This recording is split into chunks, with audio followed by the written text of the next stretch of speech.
Family welcome back to local channel. Early morning 7:40 అయితే అవుతుంది time. బాగా ఎండ అయితే వచ్చేసింది. ఇది మా డాబా పైన చూడండి ఎండ ఎలా ఉందో మీరే. ఫోన్ కూడా కాలిపోతుంది, నా మొహం కూడా అలానే కాలిపోతుంది. సో ఈరోజు ఆమ్లెట్ అయితే వేయిపోతున్నాను. ఎంత వేడి ఉందని. ఇప్పుడు ఎర్లీ మార్నింగ్ 7 పెట్టాను కదా, ఎప్పటికి హీట్ అయితే అప్పుడు నేను ఆమ్లెట్ అయితే వేస్తాను. తప్పకుండా చూడండి మీరు ఎలా వస్తుంది ఆమ్లెట్ అనేది. నేను నిన్న యూట్యూబ్లో చూశాను, ఆమ్లెట్ అనేది వచ్చింది అన్నారు. లాస్ట్ ఇయర్ నేను ట్రై చేసినప్పుడు రాలేదు, ఇప్పుడు వచ్చింది. చూద్దాం ఎలా వచ్చింది అనేది. ఇంత ఎండలో నేనైతే ఇక్కడ ప్రయోగం చేయబోతున్నాను. ఇది ఇంట్లో ఉన్న ప్యానం అయితే తీసుకుని వచ్చాను చూడండి. దీంట్లో ఆయిల్ వేస్తున్నాను. ఎంతసేపటికి వీటైతే అప్పుడు వేసి చూద్దాం. ఆయిల్ ముందే వేస్తే హీట్ అవుతుందని చెప్పి హీట్ చేస్తున్నాను. ఇక్కడ చూద్దాం ఎలా వస్తుంది ఆమ్లెట్.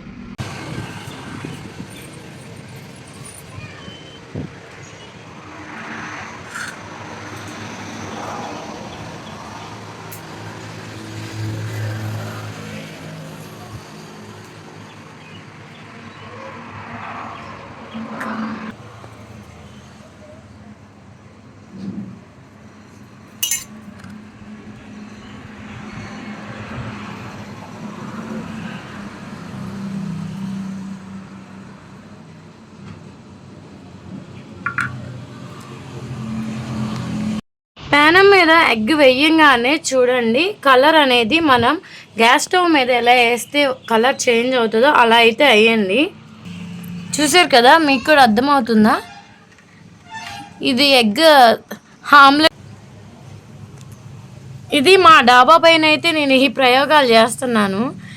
ఈ ఎగ్ అన్న పోయింది అనుకోండి, మా అక్క అమ్మ నన్ను బాధేటట్టున్నారు. ఈ పైన చూసారు కదా, ఎండకి ఒక లేయర్ లాగా అనేది ఫామ్ అయిపోయింది. మిగతా మొత్తం బాగానే ఉడికింది, కానీ కొంచెం ఇలా ఇదయింది. ఏమైందో ఒక హాఫ్ అన్ అవర్ ఆగిన తర్వాత చూపిస్తాను. ఇప్పుడు ఎగ్జాక్ట్గా 1:52 అవుతుంది టైము. ఎండ అయితే మామూలుగా లేదు చూడండి. కూడా కాగిపోతున్నాయి, నా నెత్తి కూడా బాగా కాలిపోతుంది. చూద్దాం ఈ ఆమ్లెట్ ఎలా వచ్చిద్దో. మీరు కనుక ట్రై చేసి ఉంటే కొంచెం కామెంట్ చేయండి. ఆమ్లెట్ అనేది వస్తుందా లేదా అని డౌట్గా ఉంది. ఇది మాత్రం అట్టల్ ఫ్లాప్ అయిద్దేమో అనిపిస్తుంది. ఫ్లాప్ అయితే మాత్రం అక్కతో అమ్మతో నాకు దిబిడే. అక్కతో నాకు మళ్ళీ దిబిడే.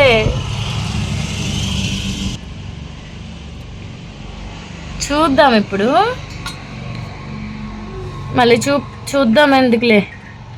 ఏదన్నా పాడైంది అనుకోండి, అక్కతో అమ్మతో దిబిడే అని చెప్పాను కదా. ఒక హాఫ్ అన్ అవర్ తర్వాత మళ్ళీ చూద్దాం. ఇప్పుడైతే 2:34 అవుతుంది. ఒక హాఫ్ అన్ అవర్ అంటే 1:30కి 2:30 కలా వస్తాను. మళ్ళీ ఆమ్లెట్ అయింది లేదా అని చెప్పి. ఈ ఎండకి నేను ఇక్కడే ఉంటే కాకిలా తయారయ్యేటట్టున్నాను. కిందికి వెళ్ళి ఒక హాఫ్ అన్ అవర్ తర్వాత వస్తాను. ఆమ్లెట్ అయిందా లేదా అని చూద్దాం.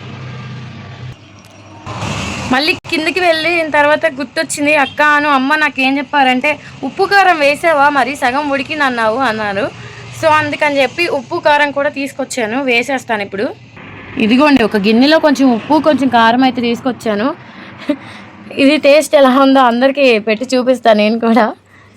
అందరు తన్నేటట్టున్నారు, ఎన్ని గుడ్లు పాడు చేస్తావు, నీ వేషాలు ఏంటి, నీ వీడియోస్ ఏంటి అని. కొంచెం కారం కూడా వేద్దాం ఇప్పుడు.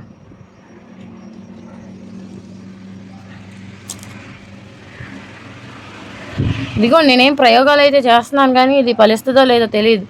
అక్కడ గుడ్డు పెంకులు అయితే మంచిగా గాలిగా ఊగుతున్నాయి. ఇది కూడా మంచిగా ఉడికితే చాలు. ఇది మా టెర్రస్ పైన చూడండి. నేను ఇక్కడ కష్టపడి ఎండలో చేస్తున్నాను. కొంచెం నా వీడియోకి లైక్ చేయండి. ఇది ఉడకటమో ఏమో తెలియదు, కానీ దీంట్లో అనేక రకమైన డస్ట్ అయితే పడుతుంది. సో ఒక హాఫ్ అన్ అవర్ తర్వాత చూద్దాం. దీన్ని ఎవరెవరు టేస్ట్ చేస్తారో మీరే చూడండి. మా ఇంట్లో అందరికీ టేస్ట్ చేపిద్దామని చూస్తున్నాను. ఇలా ఉంటే ఆడవాళ్ళకి సగం గ్యాస్ సేవ్ అవుతుంది కదా. ఈ సమ్మర్లో సగం బయటే వండేసుకోవచ్చు, వెన్నీళ్ళు కాసుకునే పని ఉండదు. ఇంకా ఇలాంటి ఆమ్లెట్స్ అంటారా, వడియాలు అంటారా, అన్నీ చక్కగా ఇలా వేపేసుకోవచ్చు. ఎర్లీ మార్నింగ్ ఆయిల్ పెడితే చక్కగా ఇలా బాయిల్ అయిపోతాయి. సరే నేను ఇప్పుడు వెళ్తున్నాను, మళ్ళీ హాఫ్ అన్ అవర్ తర్వాత వస్తాను. ఎలా ఈ ఆమ్లెట్ అనేది రెడీ అవుతుందో లేదో చూద్దాం. 1:30 అయితే అవుతుంది, 1:25 అయింది. సో పైన ఆమ్లెట్ ఎలా ఉందో చూద్దాం. మా అక్క వాళ్ళు మాత్రం నన్ను ఫుల్ తిడుతున్నారు. ఏం చేస్తుందో చూద్దాం.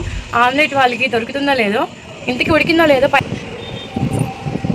నేనైతే చూడండి ఒక గంటి ప్లేట్ తీసుకొచ్చాను ఆమ్లెట్ కోసం.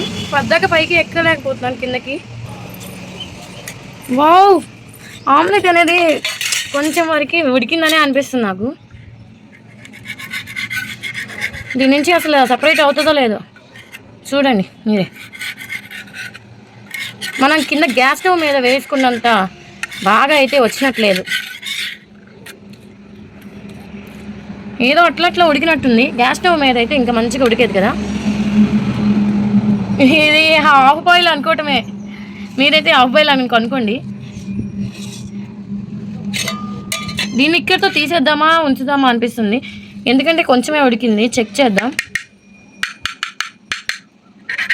తీసేద్దాంలేండి, ఎందుకంటే చాలాసేపు అవుతుంది. దీని ఎంత ఆయిలీగా ఉంది. సో తీసేస్తేనే బెటర్ అనిపిస్తుంది. దీన్ని కిందకి తీసుకెళ్ళి అక్కకి అమ్మకి టేస్ట్ చూపిస్తాను. కామెంట్స్ ఎలా వస్తాయో చూద్దాం. చూడండి, రియల్ ఆమ్లెట్ లానే అనిపిస్తుంది, కాకపోతే కొంచెం ఎట్లయినా సన్నకి ఉడికినట్టే అనిపిస్తుంది నాకు. ఒక ఎగ్ పాడు చేసినట్టే అనిపిస్తుంది నాకైతే. టేస్ట్ చేసి అక్క అమ్మ ఏమంటారో చూద్దాం. అక్క ఇప్పుడు ఇది టేస్ట్ చేసి చెప్పాలి. ఏంటమ్మా అది? ఏం లేదు, ఇదిగోండి నేను ఆమ్లెట్ వేసా సన్ రైజ్కి. ఇప్పుడు చూడండి అక్క టేస్ట్ చేసి చెప్పిద్ది. అసలే నన్ను పిచ్చి తిట్లు తిడుతుంది. ఎలా ఉంది ఒక తిని చెప్పక్క. దీన్ని చూస్తుంటేనే రకరకాలుగా ఉంది. రకరకాల అంటే కొంచెం ఎక్కువ పడింది అనుకో ఆయిల్. సన్ రైజ్కి ఉడకదేమోనని. ఎలా ఉంది? మీ ఇంట్లో చేయమాకండి, ఎందుకంటే గాలికి పోయే దుమ్మంతా వచ్చి బాండీలో పడినట్టుంది. ఆవు బాయిల్ లాగా ఉందా? గరగరా అంటుంది నోట్లో. అవునా, సరే. మా అక్క వేస్ట్ చేయమాకండి ఇలాంటివి చేసి. అమ్మ ఒకసారి టేస్ట్ చేసి చెప్పమ్మా ఎలా ఉందో.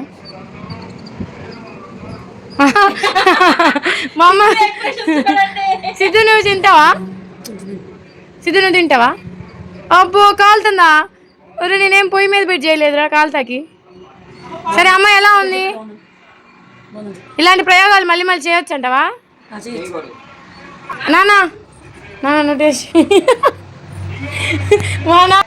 మా నాన్న ముందే భయపడిపోయాడు. సో ముందే తిన్నాను చెప్పేస్తున్నాడు. ఇంకా ఈ మిగతా నేను తినాల్సింది. తినకపోతే అందరు కలిసి నన్ను కుమ్మేస్తారు. Okay bye.